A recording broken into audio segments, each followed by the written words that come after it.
and welcome to the Moonshots Podcast. It is a tremendous episode 76. I'm your co-host, Mike Parsons, and as always, I'm joined by none other than Mr. Mark Pearson Freeland. Good morning, Mr. Mark. Good morning, Mr. Mike. It is a fantastic autumnal, sunny, bright day in Sydney, isn't it? And we, Mark, we are about to cast some super sunshine onto our creative minds. Tell us, where do we go on this adventure in learning from innovators? Well, continuing our learning with Mr. Adam Grant. This week, we're going to be diving into his book, Originals, How Non-Conformists Move the World, which is a fantastic book. And it's so interesting to dive into the wealth of insights and actually tips, productive and proactive tips to work and build new ideas, challenge ourselves, buck against outdated traditions, as he says. It's a fascinating, large book full of great things. What did you think of it? Well, yeah, I think we're going to shatter some myths today. Yeah. But what's so nice about what we've got in this second installment of the Adam Grant series is something that is both inspirational and insanely practical. If you want to think originally, if you want to have great ideas, he is going to disrupt us over this next hour. He's going to give us a ton of not only practical tips, but he's gonna open us up to thinking different about thinking. But before we go there, Mark, we're almost at the 100 reviews and ratings mark. The podcast is flying all around the planet these days. What I want to ask all of our listeners to do is to jump into their little podcast app and give us a rating. Even better, if you can, if you've got the time, give us a review, because this is how other people discover our show and how they can enjoy the journey of learning from innovators. But Mark, that's not the only thing we would like all of our listeners to do. We would love all of our listeners to go and check out a humble little place online called moonshots.io. That is our house, or our observatory, as we do, as we stare at the moon and all the innovators around us. This is where we house everything from upcoming episodes, our archive of 75 so far, and all of the show notes and great links to additional documents like the Netflix culture deck for when we were talking about Reed Hastings, for example. Yes. There is a plethora of information online, and we'd love everybody to go and check it out. Exactly. You can dig up any of the past shows, all the great show notes, all of the things, the tools, the inspiration, the practical tips to become just a bit more like some of these amazing people like Reed Hastings, Michelle Obama. But today we dive into the second installment of Adam Grant, and we are diving into his thinking around his book Originals. And we are going to set you up right now for one of his most disruptive ideas, when he thinks and considers the question, who can be an original thinker? I think a lot of us assume that original thinkers are just a separate class of people, right? They're the Steve Jobses of technology. They're the people we admire as just cut from a different cloth than the rest of us. So they might be entrepreneurs or scientists or artists, but they're visionaries, right? They were born that way. That's a great idea with one tiny wrinkle. It isn't true. So it turns out that anyone can become more original, right? Originality is not a fixed trait. It's a free choice. And it's a choice we make anytime we say, look, there's a default way of doing things, and then start to question whether that default makes sense. Right? One of the most dangerous sentences in the English language is, this is the way we've always done things. And we can all be original if we just question that, right? And say, maybe the way that we've always done things doesn't make sense, or doesn't make sense anymore, or is not the most effective or worthwhile way to do this. And so, I really see this course as being about helping anyone who's interested in solving problems in the world figure out how to bring more creativity and more change to those problems. It's a free choice. I love that. This is really central to the idea, I think, of Adam's book, Originals. It's all about challenging this default, Mm. or perhaps not necessarily challenging intentionally, but not accepting the default. So to be an original, and again, we'll come on to lots and lots of great clips today as we go through the episode. But for me, that's a pretty central pin within defining yourself as an original thinker. You aren't just going along with the default setting, whether it's, pre-installed software, web browsers, and so on or not. You're making that choice yourself. You're making that choice at any time, and you're choosing to look at a challenge or a thing in your life or things around us and think, okay, well, maybe it could be better. I couldn't agree more, Mark. The inspiration that lies in this advice is Adam Grant is saying, you have the choice, you have the mindset and the capability of questioning the status quo, of challenging the status quo. And original thinking and great ideas come from the first step, which is to ask, why should that be? That kind of sucks. And what's so beautiful about this is if you look specifically at people that we've had on this show, there are many people who have actually challenged the status quo with original thinking. I mean, Elon Musk is the easy one. But actually, if you step back and even if you look at Richard Branson, he looks at solutions, whether it's music, travel, banks, and says, well, this kind of sucks. Why should it be like that? And he goes around asking why. And I think that if we can truly embody this idea that it is a choice to think differently, it is a choice to think originally, everything's on the table, everything's up for discussion. And what's interesting is his story in this clip was reminding us that we have the permission to do it because we forget. We just accept the status quo. We forget to challenge it. For years and years and years, everybody accepted crappy cab services all around the world, maybe with the exception of London. And then Uber came along. Bookstores were selling books for hundreds of years. And then someone came along and said, let's do it differently, and created Amazon. I think how inspiring is Adam's thought. I think it challenges us to go out and to challenge the world, to question the world. And I think this is the start of a great journey. He's saying to us, go out and be curious, ask why. I think this is so good for those of us that are listening to this and need a little bit of an espresso shot, need a little bit of a turbocharge to go out there and ask why. I think here is the inspiration. I totally agree. And, choice is, as you say, it's empowering, to know that you don't just have to accept not being an original thinker. It's very, very easy to think, oh, well, this genius is reserved for people like Branson or Elon Musk or Steve Jobs. Right. They're the original, not me. I'm just doing my job day to day. But actually, when I start to think, hey, no, but if I've got the choice to go and be an original thinker, I suddenly feel empowered and actually more confident to maybe go and try things that I haven't done before. Maybe look at challenges in a different way. I think it's great. That is the perfect thought to get us to this next clip, Mark, because in this next clip, what he effectively is doing is saying, okay, all right, so you want to think differently.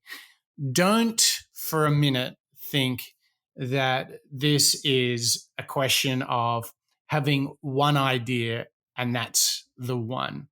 In fact, he's got quite a contrarian thought built out of lots and lots of research, which really, really sets us up for the following idea. It's not about the quality, it's about the quantity. I always thought that the great originals in history, creative musicians, artists, scientists, and more recently business thinkers and leaders, I thought what they did was they had a couple of big ideas and then they refined them to perfection.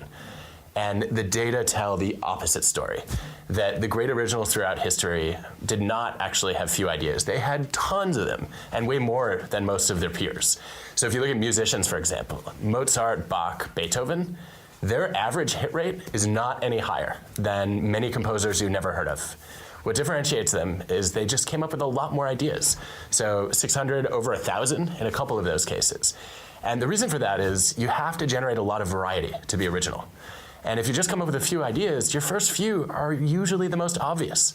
You've got to rule out the familiar in order to get to the novel. But most people never do that. They fall in love with their first idea.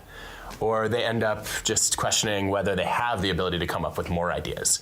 And so I think one of the things we need to be doing more often as leaders is encouraging people to generate lots and lots of ideas, knowing that you're going to spew out a lot of garbage in order to get greatness. Oof.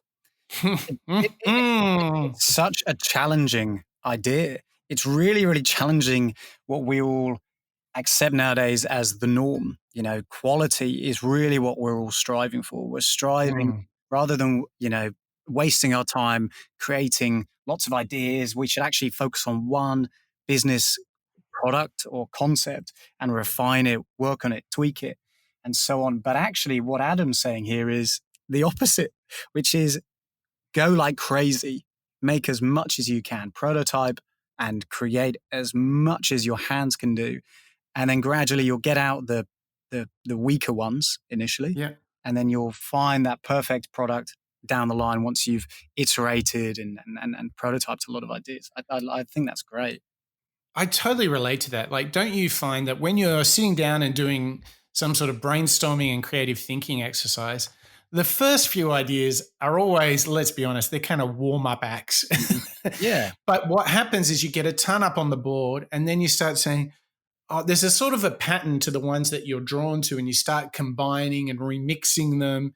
And it's not until you've like warmed up for 20 minutes, then the really profound insights start to come in the ideas because you're embodied in it. So he's like saying go for a lot of ideas, but what he suggested there that I really want to pull out is he's telling us to try a lot of different ideas, not just conceptual ideas, but actually make them happen. Because in the book he referenced, great artists and musicians. You'll actually find that it's the most prolific ones are the most successful. He uses Picasso as an example, where what you don't realize about Picasso is he had over 1,800 paintings, over 2,800 ceramics, and 1,200 sculptures. And wait for this is not a fudge, 12,000 drawings. Talk about a production machine. Be prolific in your ideas and your work. And if in the first clip he was giving us permission to think differently, I feel like the takeout for us, Mark, he was giving us permission to fail. Try. Don't be so precious with your ideas. Otherwise, the idea is going to sit in a cupboard somewhere and you'll go in and you'll polish it a bit and then put it away. I think he's celebrating this idea of get it out there, fail fast, learn fast, be prolific, and then the mastery, or, if we talk about ideas, the big idea will come. So if you think about where you're at, Mark, do you feel like your biggest blocker is the permission to challenge the status quo, or is your biggest challenge to be prolific? I think for me, my biggest challenge is accepting this permission to challenge the norm. So to have this permission to go against maybe what I assume would be the right answer, perhaps wedded in this idea of coming up with the key idea first. I have a tendency to try and deliver things almost as quickly as I can, and then perhaps reflect backwards and think, oh, but was that the best it could be? So Right. I feel as though I'm maybe towing the line of what Adam's trying to say. But my problem for me is that then I would deliver maybe those first couple of ideas that Adam's saying aren't going to be the strongest. Yeah. I mean, look, the way I process that, Mark, is my experience is that my best ideas are those where I just spew a lot out, but also to your point there, take some time with them. Don't rush them, because your first idea is often not your best.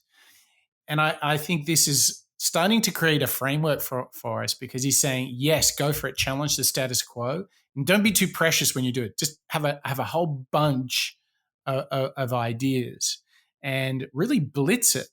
And I think with those two in mind, you can feel that you've now got a body of work to judge, to question, to evaluate. You've got a ton of ideas on the board then, and that's already a breakthrough for all of us, isn't it? Yeah, it really is. So bearing in mind those two, approaches, I think the next clip that we're going to listen to is Adam suggesting to us, if you are with the right mindset, cultivating this behavior within the business, and you've got people thinking in the right way, they've got the permission to challenge and the permission to essentially fail. How do they then be able to judge the ideas that are created eventually in a good, non-subjective way? So Harry Potter got rejected by publishers because it was too long. Who would read a children's book that was hundreds and hundreds of pages? But that's not the right way to evaluate an original idea. What you want to do is ask, is this going to appeal to the audience? As opposed to, is this similar to what's come before? So who do you turn to if you can't trust yourself and you can't rely on your managers, who tend to be a little bit risk averse? Peers, fellow creators. There's an amazing study by Justin Berg, a Stanford professor, who looks at circus performances. Think Cirque du Soleil. So he collects all these original acts done by different kinds of circus artists, jugglers, dancers, acrobats, and he asks people to evaluate their own performances. And then he asks managers to evaluate them as well. And then he has performers judge each other's videos. And sure enough, people are horrible at judging their own. The managers tend to be way too close to the most novel acts. And the best forecasters are the performers judging each other's performances. What we need to do to become better at judging ideas is we need to teach ourselves to think more like creators.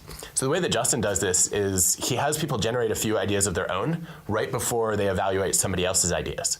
And being in that mindset of generating new possibilities and thinking creatively actually increases your openness to novel performances. Ooh, yeah. So I think what I take from this, Mark, is that feeling of don't always go to your manager, to your boss with your ideas, but first seek out feedback from people that are in your environment, your peers, as being really good, not only givers and providers of feedback, but I think they can help you make your idea go from good to great.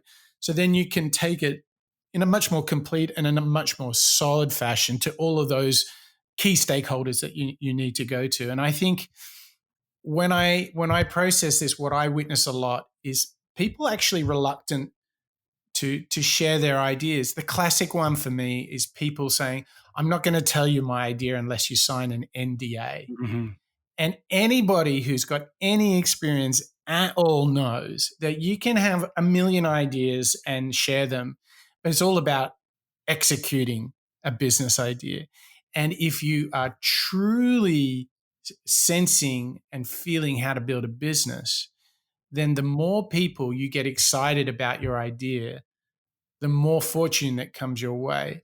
And so I think this third step is seek out contribution and feedback from those around you. Don't hoard your idea. Don't be guarding it jealously. What did you get out of this idea of finding the right peers to help build your ideas, Mark?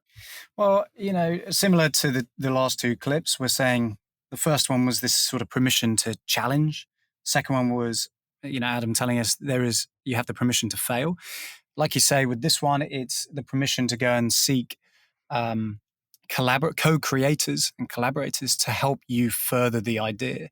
For me, I love to get to a point with a product or a project and then try to take somebody through it. Because I believe that and this is especially true, actually, I find when I have a challenge. And by challenge, I'm referring to a problem, a blocker.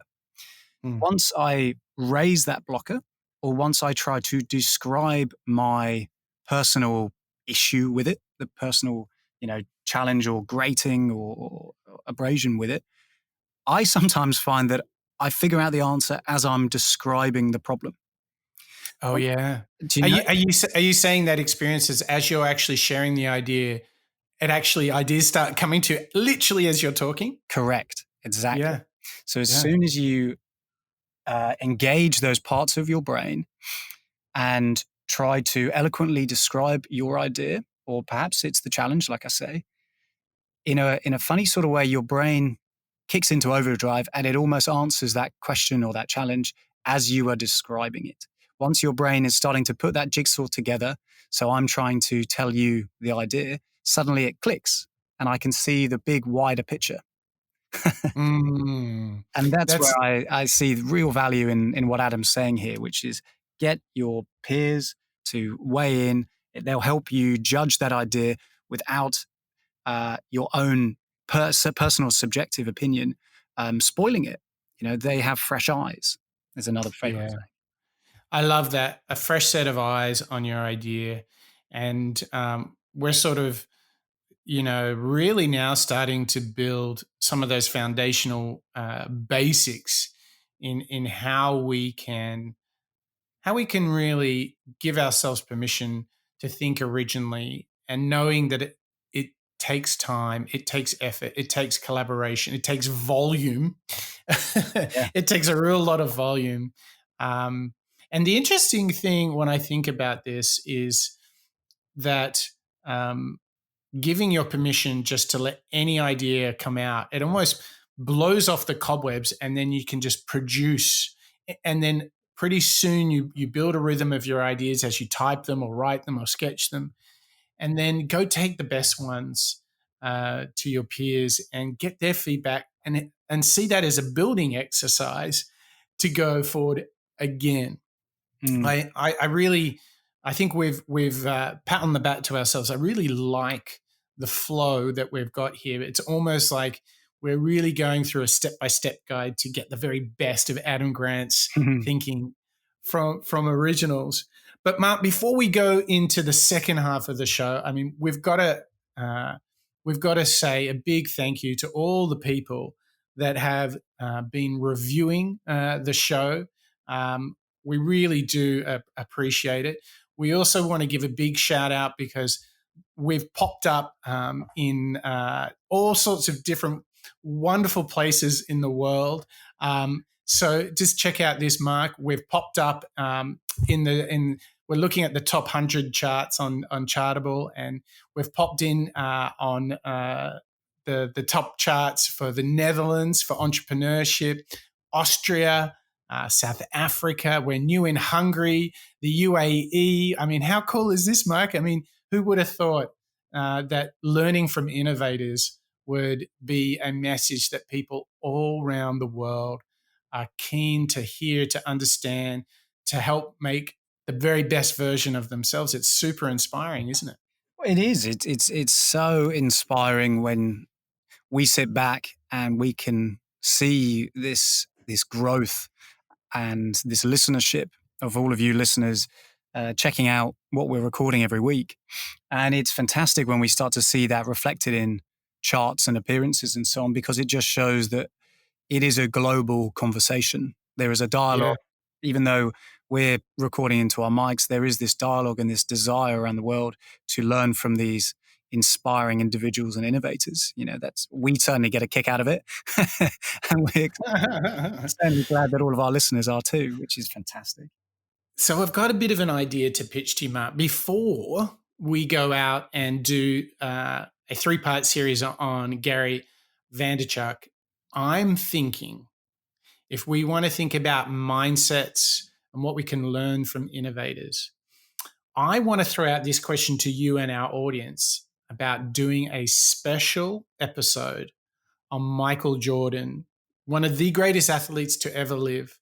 Because what has been crazy as I've enjoyed The Last Dance, what it's really reminded me of is that more than anything, it was his mindset that made him so great. And I think there's a lot to learn there. So I wonder, Mark, what do you think, and what do you, our listeners, think? Do you want Mark and I to dive into the world of Michael Jordan because there's a lot there. But Mark, have you got your Nikes on? Would you be ready to dive into Michael Jordan? What do you think? I do have my Nikes on, actually. Yeah, you're right. I tell you what, I think I'm fully behind this idea because it just proves that you don't have to be wedded in business to be an innovator. That's right. The whole of Moonshots, we've covered so many individuals over the last couple of years. Lady Gaga, a lot of people in the music space. We've covered a lot of people in investors and business and so on. But I'd love to actually go and explore Michael Jordan and what he has to say. The mindset and the discipline that kept him going for so long in the Chicago Bulls and all of his professional career. It is a source of inspiration. It really is. So I want you, our listeners, send us an email. Mark, what is our famous Moonshots email address?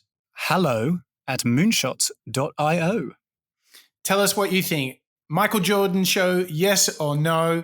If we get enough positive feedback from you, our listeners, we will do a quick segue before we get to Gary Vee and go deep into the world of Michael Jordan. Let's get it on. Fantastic. Okay, we got 3 more clips, and now we're going to get into the finessing, some of the fine tuning you can do if you build on those first 3 ideas of you've got permission to think differently, have lots of ideas, seek the feedback of your peers.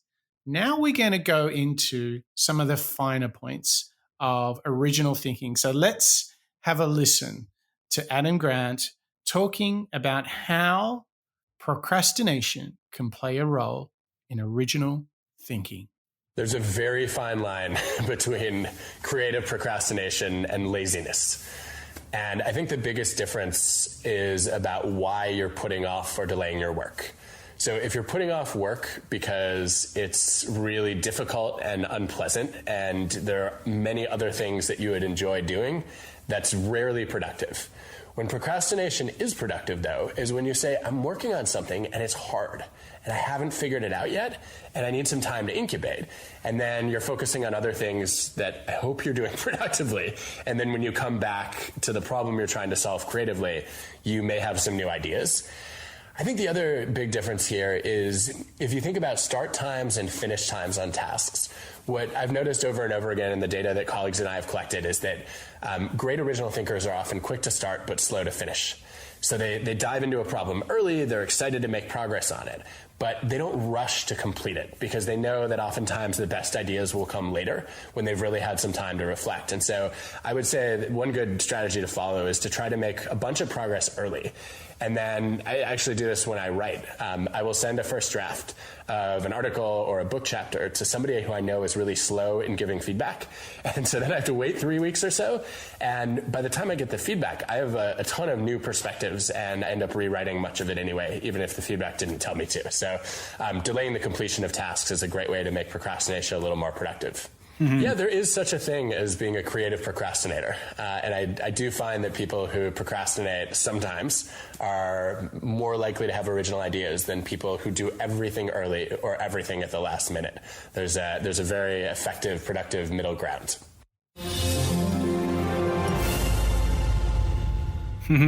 So Adam, once again, challenging the norm. And the best bit is he has the data to back him up. Yeah. And isn't this fascinating that him, Brené Brown, Cal Newport, Jim Collins, they are all so crisp in their thinking. Their thinking is original because they do the work on the data. That's a total aside that just struck me there. But Mark, he's telling you, start the work, start the idea early. I think that is super powerful, don't you? Well, isn't it great? I mean, it reinforces the old childhood behavior of when you're sitting in front of an exam, you read all of the questions first. You read everything. You don't just take a breath.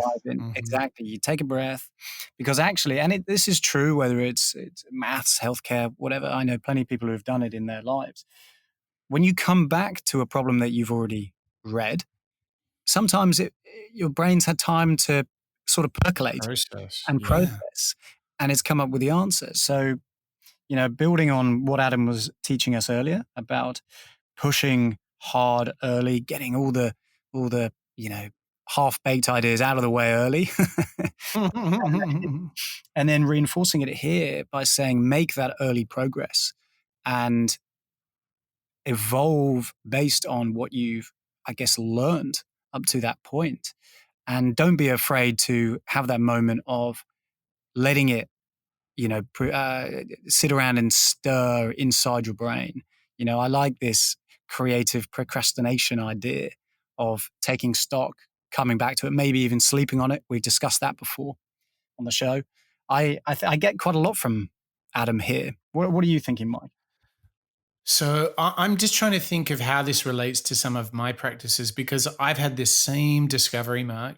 Like, for example, if I need to produce a big strategic recommendation to a client, if I need to make a masterclass, if I need to write a really deep, extensive case study on an innovative company, I'm very conscious of what I call the 1 week rule. If the piece of work is due in 1 week, I need to be able to write some sort of outline a week before the deadline. And what you'll remember is, and you'll have experienced even recently, I will actually share with you an outline of what I'm thinking. And it may be 10 bullet points. It's sort of just a flow of my idea or my argument. And it's sort of a rough model. But if I make that breakthrough a week before it's due, that gives me enough time to kind of let things stew, and I can fill out those ideas. And the crazy thing is, usually that outline is about 80% what ends up being the outline in the final product. But the real difference is all of the depth and the rigor fills out beautifully because I just had time. And what's really interesting is when I don't have that time, I always feel less confident in what I've written or produced, because if I only started working on it 2 days before it was due, invariably I feel like it's a bit rushed. The quality of the thinking is a bit rushed. I mean, how do you relate to it when he says, start early? I mean, that's how I do it. How do you think about this starting early? I like to start early because my brain is still engaged in that camp.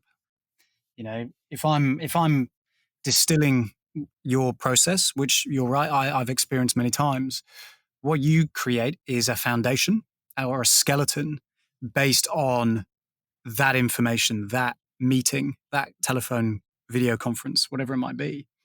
And what I like about the process here that we're discussing is once you've got that skeleton, it's a lot easier to fatten it up, to add the muscle and the fat and the flesh around it as it's had time to exist. You've had time to reflect on data, on the market, on the client themselves.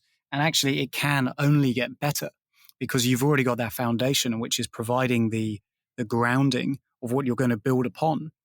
So for me, I like to get everything. I like to do a bit of a brain dump after I've spoken to a client, after I've done, let's say, a week of research. We're doing some in-market research right now with one of our clients. And at the end of each week or at the end of each milestone, I'll make sure to scribble everything that's in my head down on paper. So then when I go into the next week or so, I haven't forgotten anything. Fundamentally, I think when there's a lot of plates spinning, you have the danger of dropping some. So I like to ensure that I know myself. I'm not going to drop anything because I have written things down and I've had that skeleton existing somewhere, and it can only build on it. It's so true. If I was to implore you and all of our listeners, I cannot tell you how important it is for me to have that time to work on an idea. And I really feel like when people come to us and say, "Oh, listen, we need this in an unfairly short timeline," my gut reaction is I just know that the idea and the thinking and the work will just not be as good as it could be if I don't follow the 1 week rule. And so I hope that for all of our listeners, if you know you've got to deliver something, don't start it the day before, because before you know it, you're just chasing, but you're just not doing a service to all of your potential creativity if you just don't give yourself time to think, to wonder, and to be curious. And a big part of that finessing is tinkering. And actually, we've got this great clip from Adam Grant that really speaks to curiosity. So let's have a listen to Adam Grant talking about fortune favoring the curious. One of the most common phrases I hear from entrepreneurs is, it's too late. I'm too old. I should have started my business a long time ago, and I'm not a young kid anymore. I can't do it. And I love to come back and say, actually, if you look at the data, you are completely wrong on this. The average patent applicant is 47. The most valuable patents often come from people who are over 55. The way that we sustain our creativity over time is not through all of a sudden having a vision and then immediately knowing what to do with it. It's through tinkering, experimenting, going down rabbit holes and trying ideas that we never would have considered before. If you think about it, right, a lot of creativity comes from moments that are the opposite of deja vu. There's actually a name for them. They're called vujade. And vujade is that feeling that we all love, where you look at something you've seen many times before, but suddenly you recognize it with fresh eyes. And we all need to have more of those. And the easiest way to have them is to immerse yourself in a new domain. Even the hobbies you pick up can really matter. So if you look at Nobel Prize winning scientists, you will find that Nobel Prize winners are significantly more likely to have artistic hobbies than their peers. And those seem to play a role in breakthrough insights and innovations. And Galileo, first astronomer to spot mountains on the moon, but not the first astronomer to look through a telescope and see those exact images. He was just the first one to recognize them. Why? He was trained in a drawing technique that involved the use of shading to represent changes in elevation. And when he saw different dark and light spots on the moon, he realized those had to be mountains. So just pursuing a hobby that's a little bit outside of your comfort zone can often give you a new lens for seeing. And that can help you become more creative, however old you are. Woo! I genuinely feel like I want to go and run around the office after hearing that little clip. Don't you feel like you just want to get like a t-shirt with Vujade like spraying across the top? I think Adam's like totally into a bit of Vujade. But Mark, how crazy was that Galileo story? It's again, what I love about Adam is all of these great stories are backed up by data, and the key thing I'm really getting, especially from that clip then, is actually, and the reason why I want to run around the office, it kind of feels like relief. I think when you're surrounded by culture and media and incredible innovators like Elon Musk and Zuckerberg, all these individuals who have cracked things and, they are mind-blowingly well-known around the world, you almost think, I'm too old for it now. I'm 32, what have I done? And actually, what's nice, and don't worry, I don't feel like that much for the listeners who do. And what's nice about Adam is he's saying, look, the most valuable patterns that people have had are often when you're over 55 years old, because you've spent that time becoming an expert in your particular field, perhaps, but also you've had time to experiment, but also pick up hobbies. And that, for me, is the really inspiring bit. And it's just fun. It reminds us that, yes, you can pick up hobbies if you feel like you want that bit of variety. But what Adam's proving here, again, through data, is the best way to, cultivate this successful gene, shall we say, is by experimenting and seeing things with fresh eyes. Vujade. Yeah, it's a reminder that, this classic concept of the Renaissance man, the Renaissance woman, who is both full and complete in arts and sciences, are those that will thrive the most because they have such a rich set of experiences and mental models to draw upon in order to apply to any problem. And I just find it really inspiring to think that, you know, the average Nobel Prize winner is like 30% more likely to have a musical and artistic pursuit. I mean, there are all of these real data points that prove to you that, you know, this crazy, original thinking is really sourced from folks that are tinkering and experimenting both in and outside of the problem area that they're putting their attention to. And it really is a reminder not to sit here and think, oh, I'd really like to try sculpture, drawing, music, singing, yoga, whatever it is. Don't just think it, go out and do it. I think that's the call to action, isn't it? Oh, 100%. It's not just go and try because you want to. Instead, I think what Adam's saying is go out and try because there is an innate benefit in every aspect of your life. And if anybody is listening and thinking, oh yeah, I really should go and pick up that life drawing class, now's the time to go and do it. Adam's telling us, let's go. Yeah, absolutely. So it gets us to what I'm going to label as the most caffeinated clip that we have from Adam Grant. This final clip is him on an absolute tear. And the reason that we've left this one to last is this is him in his most positive mindset possible, but he's totally energized. And what he's going to do in this last and final clip is really piece together his whole idea around original thinking.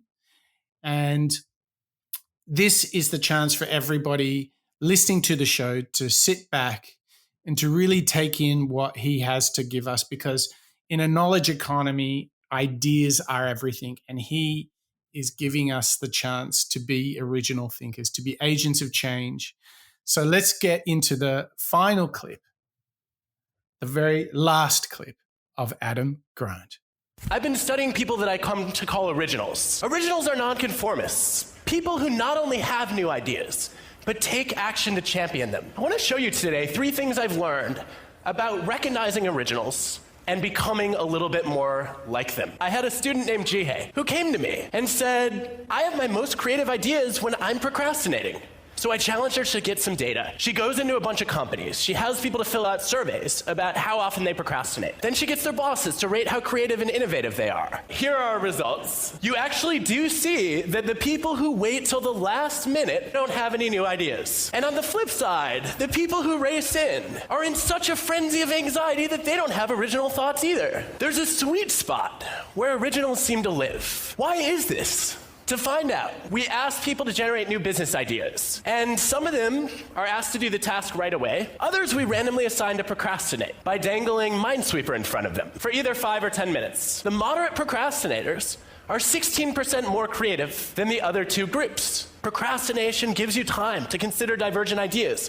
A lot of great originals in history were procrastinators. What about Martin Luther King Jr.? He's sitting in the audience waiting for his turn to go on stage, and he is still scribbling notes and crossing out lines. What you see with a lot of great originals is that they are quick to start, but they're slow to finish. Look at Google, waiting for years after Alta Vista and Yahoo.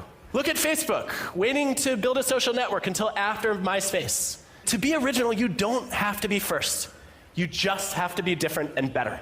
A lot of original people look confident, but behind the scenes, they feel the same fear and doubt that the rest of us do. They just manage it differently. This is a depiction of how the creative process works for most of us. The key to being original, instead of saying, I'm crap, you say, I'm just not there yet. Vuja day is when you look at something you've seen many times before and all of a sudden see it with fresh eyes. It's a screenwriter who looks at a movie script that can't get the green light for more than half a century. Jennifer Lee rewrites the first act, reinvents the villain as a tortured hero, and Frozen becomes the most successful animated movie ever. When you feel doubt, don't let it go. The things we wish we could redo, if you look at the science, are the chances not taken. Elon Musk told me recently he didn't expect Tesla to succeed, but it was too important not to try. The greatest originals are the ones who fail the most, because they're the ones who try the most. Take classical composers, the best of the best. Why do some of them get more pages in encyclopedias than others? One of the best predictors is the sheer volume of compositions that they generate. The more output you churn out, the more variety you get, and the better your chances of stumbling on something truly original. If we want to be more original, we have to generate more ideas. Look, being original is not easy, but I have no doubt about this. It's the best way to improve the world around us. Thank you. Whew, and thank you, Adam Grant. You're right. What a caffeinated clip, but so meaty. So yeah, it was like he was sitting there and he says, "I'll just summarize the whole book for Mark and Mike, just so that the show wraps really strong." We could have done an entire episode around that one clip, actually. Oh my gosh! But for me, we've talked about some of the platform that he created at the beginning of the show with you've got permission to think differently, have lots of ideas, seek out your peers. And then we had some refinements, take your time, start early, tinker away. But for me, I really love this idea of, in that clip, he gave just a little nudge to an idea of you don't have to be the first, just better. And I think that's really, really powerful, that often there are lots of ideas. There were lots of attempts at doing Facebook before Facebook happened. So Apple is the king of not being first, but just being better. And I think we can see this pattern all around us. Mark, let me ask and let me challenge you. What was the biggest surprise, as we've put the show together and recorded it together, what's the one thing that you're like, this is really new for me? Well, I mean, to be honest, I'm going to struggle to choose just one. I was scribbling as we were listening to that last clip, and, like I say, we could have made an entire episode around that, because he just references so many examples of this original thinking existing, this Vujade approach being intrinsic throughout everybody from Martin Luther King via Picasso all the way through to Frozen. It's a wonderful idea. But for me, if I had to sum it into one thought, I think it's buck any traditions or defaults that you naturally fall into. For me, I'm going to challenge myself, rather than just accept things as default, accept things as, oh, this is just the way it could go. Instead, I'll think, okay, well, how about this way? And then I'll let it percolate, let it sit for a little bit. Then I'll come back to it and revisit it, and just take time with those ideas. Because I think that's where this, as he says in that last clip, the 16% more creative is when you find that sweet spot between procrastination and acting fast, which I love. Absolutely. Well, thank you to you, Mark, because you've really summarized for yourself the biggest takeout, which is he's giving you permission to challenge the status quo. And for all of our listeners, whether you like the idea of lots of ideas or seeking feedback from your peers or tinkering or starting early, whatever resonated for you, just go to moonshots.io and you can find all the show notes. You can listen to the show again. You can listen to the back catalog, and you can immerse yourself in a world of innovators and learn all of their tips, tricks, habits, all their mindsets to getting the most out of themselves and having impact in the world. Mark, I feel turbocharged. I don't need any more espresso. How about you? I'm going to go and find Adam Grant and have whatever he's been drinking. I'm actually positively enlivened after this episode. Adam's been a good one. Yeah. Wonderful.